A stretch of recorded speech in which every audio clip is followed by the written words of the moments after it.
Coming up, case dismissed, the latest twist in the Greater Dandenong Slug Gate saga. An urgent briefing for Yarra Council on a VCAT e-scooter challenge. A life or death decision looming for kangaroos and wallabies at Mornington Peninsula Shire. Council financial management concerns laid bare in a new Auditor General report. Pet ownership limits spark a backlash for a New South Wales council.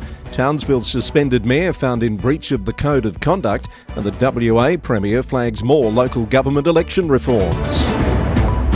Hello, I'm Chris Eddy. Welcome to the Local Government News Roundup for Monday, the 15th of September. Also today, vandalism and asbestos dumping lead to council facility closures in New South Wales. The Roundup is brought to you by the Victorian Local Governance Association, the national broadcaster on all things local government.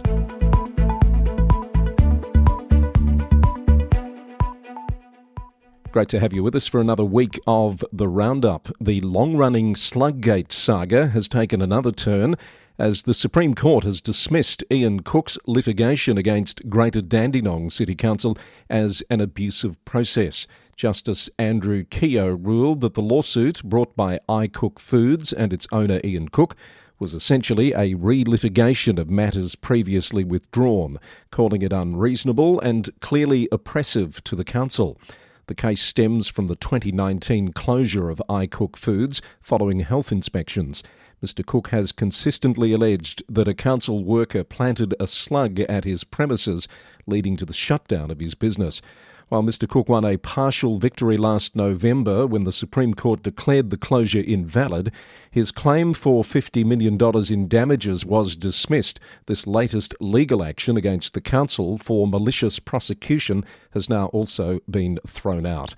The council, which has maintained its officers acted only in the interests of public safety, welcomed the decision, noting that no wrongdoing has been established through multiple investigations over 6 years. Mr Cook has been ordered to pay the council's legal costs, and he told the Herald Sun that he would appeal the decision. Yarra City Council Mayor Stephen Jolly says the council will receive an urgent briefing on a VCAT case relating to its cancelled e-scooter trial brought by resident Shane Rehoric. The council has 2 weeks to respond to VCAT with regard to the council's obligation to uphold human rights in the matter. Councillor Jolly noted that the trial ended in April when operators withdrew after the council sought to recover monitoring costs. He said that there has been limited community support for the return of e-scooters and that the current council is unlikely to reintroduce them during its term.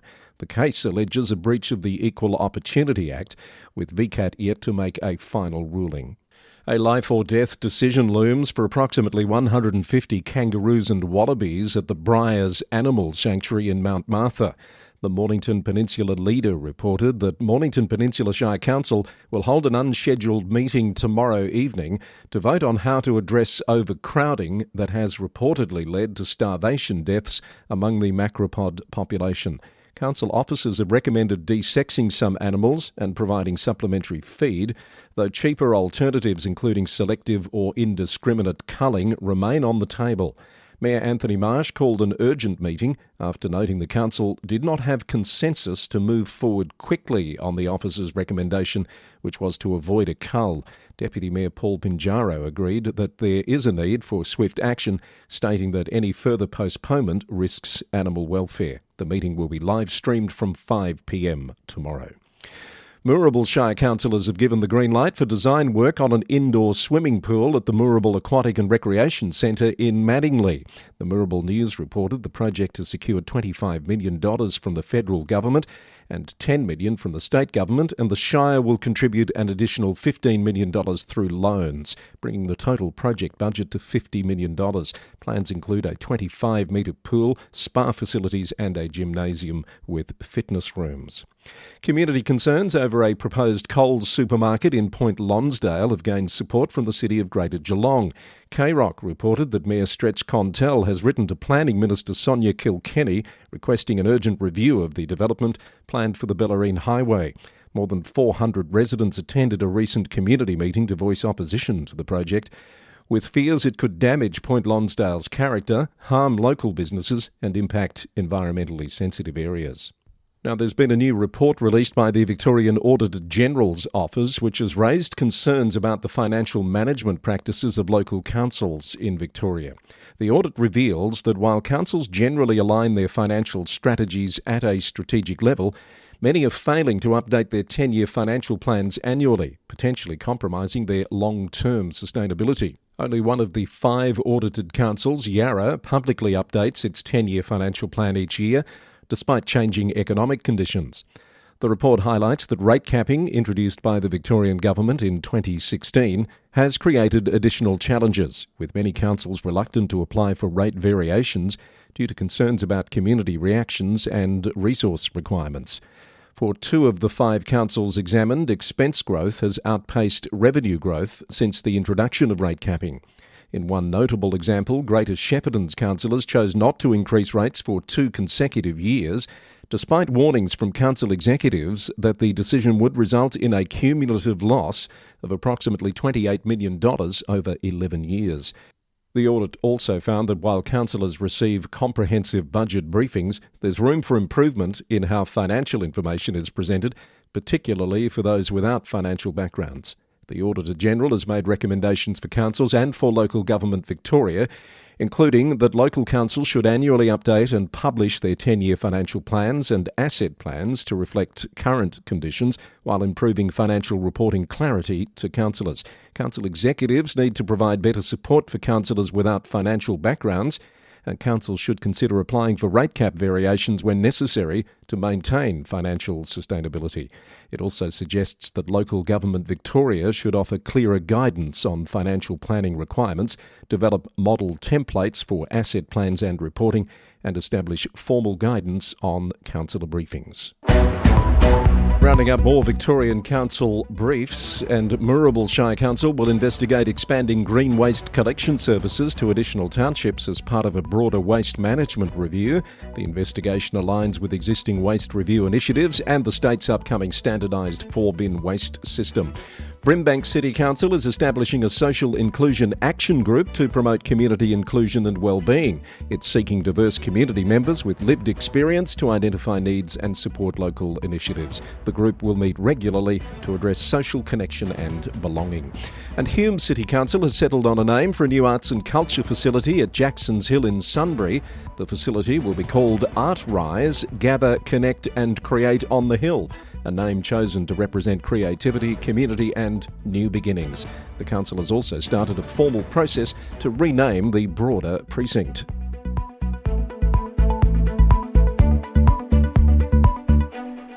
This is the Local Government News Roundup for Monday the 15th of September, edition number 491. Thank you for being with us.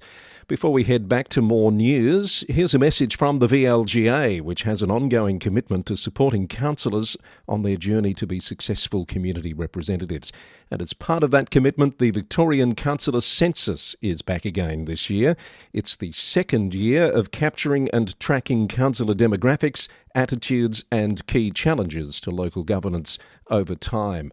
All councillors in Victoria will be emailed the census on the 6th of October, and you'll have until the end of the month to complete it. You don't need to be a member of the VLGA to participate, and at no stage will the VLGA have access to an individual's responses. The findings of the census will be used to inform, influence and lead conversations across local government and with other tiers of government. This is your chance to have your voice heard as a councillor. All responses to the census will be fully confidential. Look out for the census email to all Victorian councillors on the 6th of October. Now for our New South Wales report, and a draft policy at Yarra Shire Council that proposes strict limits on pet ownership in urban and rural areas has come in for some heavy criticism.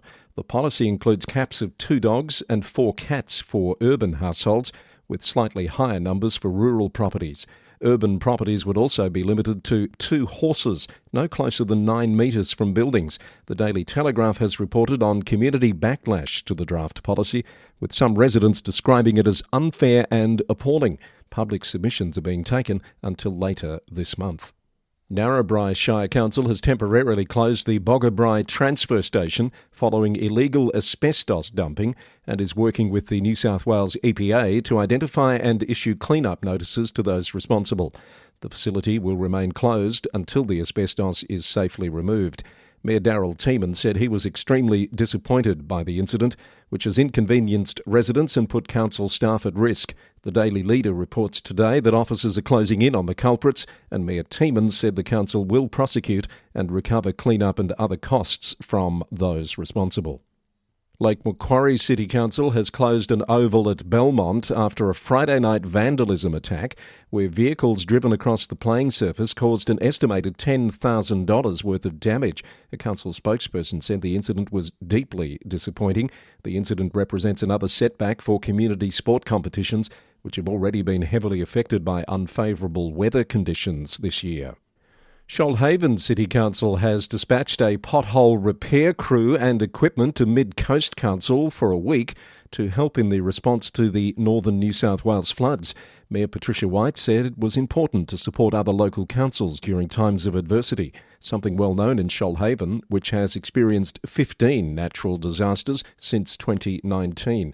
Mid Coast Council estimates the repair bill for roads to be more than $250 million, and it says it's lost $115 million worth of community infrastructure. The cost of the relief effort from Shoalhaven Council is estimated at around $13,000. And a Sturt Highway Task Force comprising 8 New South Wales councils has united to advocate for critical safety improvements along the 605-kilometre highway that connects New South Wales to South Australia. The new task force, chaired by Murrumbidgee Mayor Ruth McRae, has come up with a 15-point action plan addressing pressing issues including road safety upgrades, additional rest areas and flood resistance improvements. The 8 councils want to see improvements that will reduce the alarming crash statistics that have affected regional communities. Wagga Wagga, Narrandera, Leeton, Hay, Murray River, Balranald and Wentworth are the other councils involved in the task force.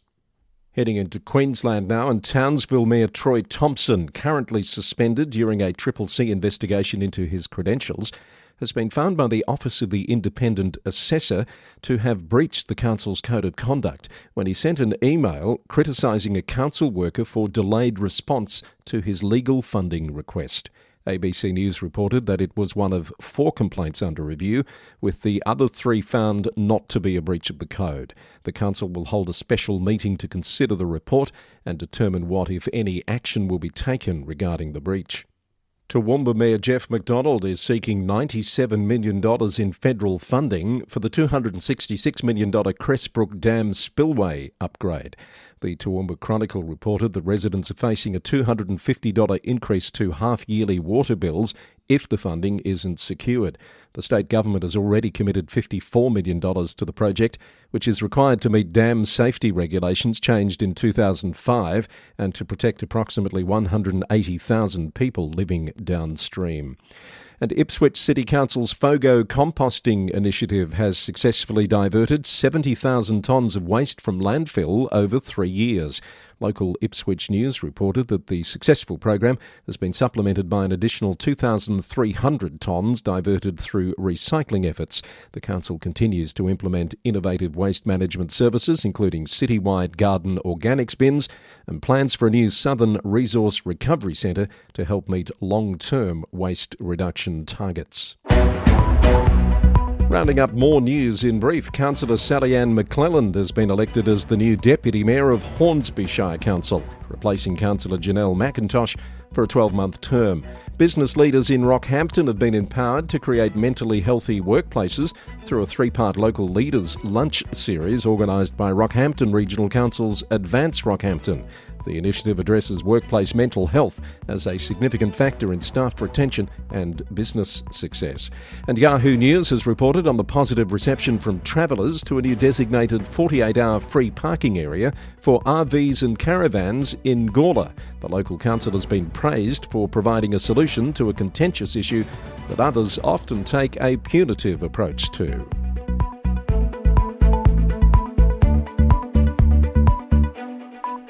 It's your Monday edition of the Local Government News Roundup. Still to come, news from Tasmania, South Australia, Western Australia, and we'll have our global report. Heading down south, and Launceston City Council has approved sending a delegation of up to 11 people to Japan at a cost of approximately $60,000 to celebrate the 60th anniversary of their sister city relationship with Ikeda.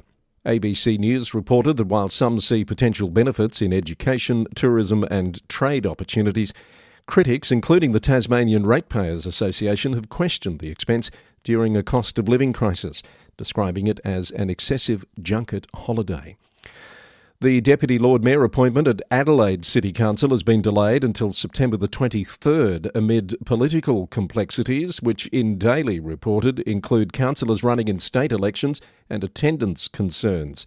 The delay followed a 50-minute debate last week with multiple amendments, revealing the tensions between the Lord Mayor and councillors over political impartiality and factional alliances. The District Council of Loxton-Waikerie has successfully sold all 57 properties at auction to recover more than $170,000 in unpaid rates. The sales brought in a total of $538,500, despite initial expectations that none would sell, according to realestate.com.au. The properties were mostly vacant land and deceased estates. Sales in the 90-minute auction ranged from $1,000 to $180,000. With local government elections just a month away in Western Australia, the state government is reportedly considering reforms to future elections, including implementing compulsory voting and potentially aligning local elections with state polls. Out in Perth reported that the concerns have ramped up in the wake of the appointment of commissioners at Nedlands and Port Hedland and an increase in the number of candidates with extremist views running for office. Local Government Minister Hannah Beasley said she was ready to have the conversation about voting reform after Premier Roger Cook indicated his support for changes. The City of Rockingham is advocating for increased state government investment in crisis accommodation amid growing housing pressures, exacerbated by defence upgrades at HMAS Stirling and the AUKUS agreement. A recent roundtable with Shelter WA and local service providers highlighted an urgent need for both emergency and long-term housing solutions in the area. And City of Busselton CEO Tony Nottell has called an end to his local government career after 24 years. He's taking up a new role as Manager of Community and Social Performance with mining giant Rio Tinto. Now let's move to another jurisdiction with local government elections on the way, and that is New Zealand. The New Zealand Herald has profiled an interesting candidate for the Western Bay of Plenty District Council. Its former chief executive, John Holyoake, left the role in March this year after nearly 4 years and is now competing to return as the district's mayor. He's running on a back-to-basics campaign, cost-cutting, housing and shared services and/or amalgamations with other councils. Wanganui District Council has decided against spending $70,000 to correct an election blunder that left Maori ward candidate profiles out of voting packs. TO News reported that the profiles for 5 candidates competing for the council's first 2 Maori ward seats were omitted from booklets sent to approximately 30,000 voters on the general roll. The error, which the election services provider has taken responsibility for, also affected Maori ward elections in Opotiki, South Wairarapa and Manawatu districts. The council will instead run additional social media campaigns and newspaper advertisements to highlight Maori ward candidates. The Green Party has called for the voting period to be extended, arguing the missing information could influence referendum results. Voting for New Zealand local government elections closes on the 11th of October. In the midst of a recruitment crisis, a UK council has resorted to paying a bonus to employees who successfully refer a friend to take up one of its hard-to-fill roles.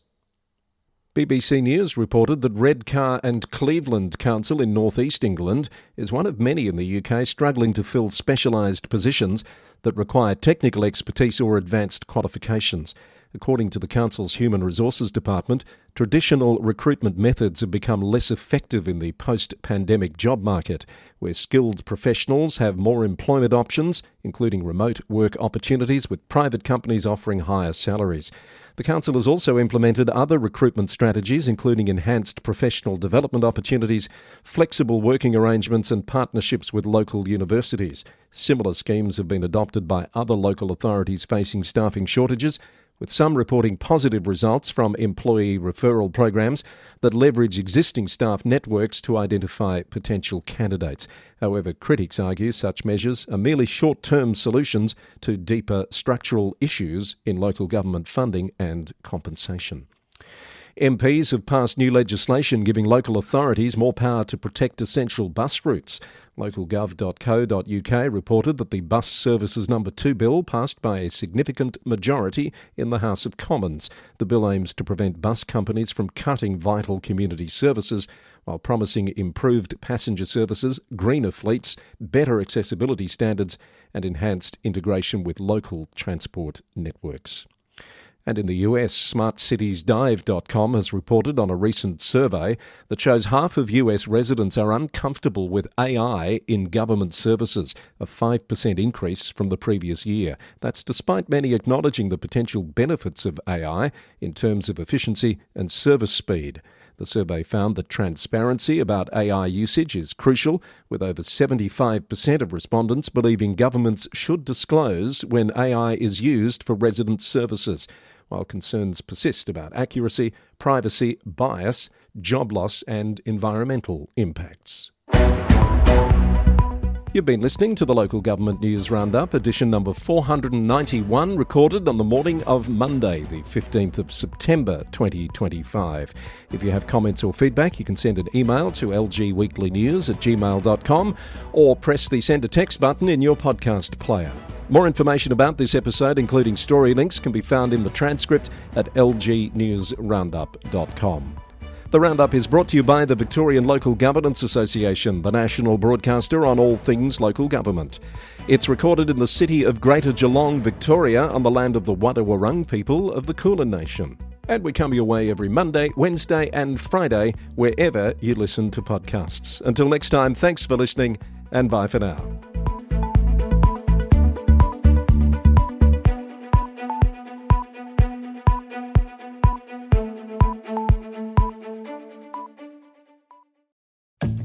The VLGA is offering a special Councillor Professional Development Intensive series. Partner with 3 other councils and save more than 50% off the minimum cost of completing all 13 modules in Year 1. The intensives will be held over 3 days. They're cost-effective, time-efficient and promote the benefits of peer-to-peer and face-to-face learning. In addition to the intensives and in recognition that every council has different needs, the VLGA also offers bespoke training options, both online and in person. A faculty of facilitators will work with you to customise a program that responds directly to the unique professional development needs of your council. To find out more, head to www.vlga.org.au.